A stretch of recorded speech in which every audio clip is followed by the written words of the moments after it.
ما تشعلين ددوا وين ومسؤولين وأقويها الشيغانية إن حكم وجهه ما أنتوا حندوني أنا وجهه نكلا جمال علي حسين وأهلنا أقويها وكم المي سياسة الصومال runtii Jamaal waa nin aqoonyahana lama diidana waa ninkii caalamka inta badan ka soo shaqeeyay laakiin waxaad moodaa inuu la jaan qaadi waayay siyaasadda gudaha ee Jamhuuriyadda Soomaaliland oo uu kolba ku milmayo xisbi waxaan ognahay inuu markii waddanka yimidba uu ku biiray xisbiga la yiraahdo Udub uu ku dul burburay waxa kale oo ku biiray xisbiga la yiraahdo Ucid isaguna waa khilaaf buu galiyay waxa uu nacbaa oo la joogi jiray maxay ahayd oo sida ay warbaahintu ay badan ka sheekaysay dhibaatada ugu weyn ee haysata waddanka ama shacbiga reer Soomaaliland ama xisbiyada iyo dimuqraadiyadaba waxa uu arkay inay ahayd xisbiga kulmiye qofka bilaadankii ee siyaasaddiisa xor buu yahay laakiin waxaan uu ummadda u sheeganayo waa inuu aqoonteeda iyo waayo aragnimadeeda iyo kartideeda iyo ragnimadeedna uu leeyahay runtii anigu waxaan ka mid ahaa dadkii u haweynaa ee soo malaa in aqoonaa ku jirta walaal anigu aan jeclaa markii waddanka yimid inaanu toos u gelin nidaamka xisbiyada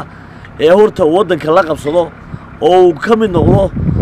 meel hoose uu ka soo dhiso siyaasaddiisa gudaha waayo waxa ka muuqata isbedeladiisa iyo cajaladiisu dhammaanteed inay isduqeynayaan waxaan horta halkan marka horeba ka tacsiyeynaa magaca aqoonyahan oo aad moodo in rag badan oo aqoonyahana uu isagu ka mid yahay oo Axmed Ismaaciil Sabatar ka mid yahay oo uu ka mid yahay ina Bilaa ka mid yahay inaanay dabooli karin kaalintii aqooneed ee uu dalku lahaa waayo waa rag qurba jooga waa rag muddo fara badan dalka ka maqnaa waa rag aan beenta iyo runta kala aqoon waa rag aan siyaasadda gudaha iyo dibadda kala aqoon waa rag aan kala aqoon nidaamka xisbiyeed ee waxaad moodaa in ragaas joogaan Yurub bariya Mareykan waxaan ognahay marka af Soomaaliga baranayso in higaada horta marka hore la bilaabo oo laga bilaabo ba'taaja dabeedna isku xidhka xarfaha loo boodo waxaad moodaa iyagoo ba'taaja aan ka baran siyaasaddii gudaha inay isku xidhkii u boodeen taasina ay keentay inay isku dhac naftooda ay keentay ama ay ku fashilmeen arrimihii siyaasadda waxaan oran karnaa ninka aqoonyahanka ee intaa u soo Soomaaliland dibadda kaga maqnaa dalka ma wuxuu ku soo kordhiyay muran ma wuxuu ku soo kordhiyay inuu maalmo meel ka hilaaco ma wuxuu ku soo kordhiyay inay iskaga qaldamaan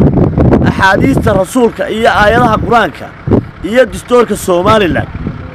waxaad moodaa in hadalladooda aad moodo inaanay u fakirin waxyaabaha qaar ninka aqoonta leh ma aha inuu qabyaalad ka sheekeeyo ma aha inuu lacag doono ee dad badan oo qabay ninka aqoonyahanka Jamaal Cali Xuseen la yiraahdo dalka wax buu ku soo kordhin karaa waxay ogaadeen inuu ninkiiba qabyaalad aaminsan yahay inuu meel yar oo hoose ku soo dhacay goormuu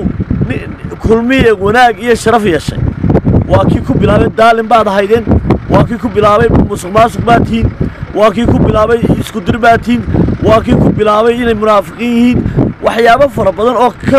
waxa maanta haddii laga helo shabakadaha wararka runtii waxay noqonaysaa wax laga yaqsado waxaanu leenahay shalaad baratee waa la shubi jiray waxaanu doonaynaa inaad istaba qabatayso anigu waxaan la soo shaqeeyey Generaal Cali Xuseen oo aabiye ahaa qof sharaf lahaa karaamo lahaa aqoonyahan lahaa nin sharaf mudan lahaa guddigii dalka xoreysay ku jiray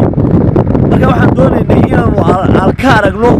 astaantii iyo sharaftii iyo karaamadii iyo mabaadi'dii Generaal Cali Xuseen oo markii aanu ninka Generaal Cali Xuseen baa dhalay dee ummadda reer Soomaaliland ku farxay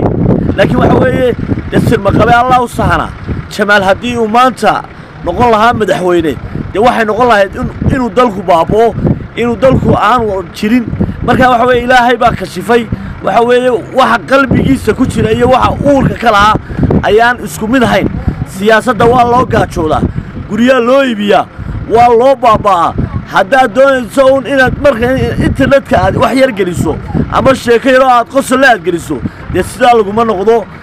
maxay ahayd masharaxnimada maaha ninka shalay ama 5 sanadood caayaysi dee adigoo bahdilan baad ag fadhidaa waxna uma qaban kartid waxna uma tari kartid waxa meesha aad u gasheena waa in lacag in lagu siiyo marka waxaan kugula talin lahaa inta aad wax baranayso inta aad fahmayso dalka iyo inta aad siyaasadda garanayso waxa ku dhaama adiga oo wixii aad garanaysay aqoontooda uga soo shaqeeya Soomaaliland waxaad ku anfacaysaa in dibadda uga shaqeyso waxaad ku anfacaysaa in dhaqaalaha keento in hay'adaha caalamiga ah ula xidhiidho laakiin in leader ama siyaasad ama campaign ka bilowda Soomaaliland waxaas wax dadku qaadan karayna maaha waxaad ku fiican tahayna maaha wax meel marayna maaha waxaan ku oran lahaa xaqii suugaanta iskayna baahbaaho bal siyaasaddaada bal 3 sano u dambeeyay marxaladii aad maraysay isqiime bal shalay qiimihii aad lahayd iyo maanta halka aad ka taagan tahay bal isqiime waxaan doonayaa